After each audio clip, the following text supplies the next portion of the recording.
যে সময়টাতে মোটর শ্রমিক ইউনিয়নের প্রতিষ্ঠা হয় সেই সময়টাতে আজ থেকে ৪৪ বছর আগে, এটা হচ্ছে ৪৫তম প্রতিষ্ঠা দিবস।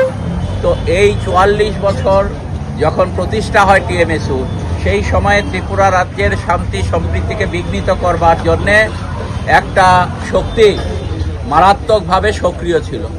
সেই সময়ে কখনো কখনো রাস্তা বন্ধ হয়ে যেত, গাড়ি বন্ধ হয়ে যেত। সেই সময়ে পরিবহন ব্যবস্থাকে সচল রাখার ক্ষেত্রে জনগণের যাতে কোনো রকম অসুবিধে না হয়, এই বিষয়গুলো ত্রিপুরা মোটর শ্রমিক ইউনিয়ন দেখার চেষ্টা করেছে।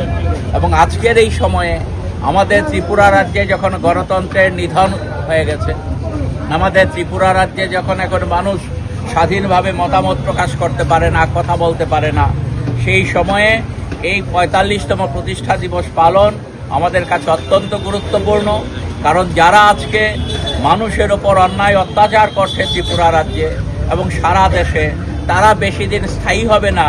পৃথিবীর ইতিহাস আমাদের এই শিক্ষাই দিয়েছে যে যত বড় অত্যাচারী শাসকই হোক না কেন, তারা চিরকাল স্থায়ীভাবে থাকতে পারে না।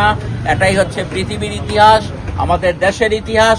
এবং ত্রিপুরা রাজ্য আমরা দেখেছি বিভিন্নভাবে অন্যায় অত্যাচারের বিরুদ্ধে অন্য সকল অংশের মানুষের সাথে, পরিবহন শিল্পের সাথে যুক্ত শ্রমিকরাও তারা গুরুত্বপূর্ণ ভূমিকা পালন করেছেন।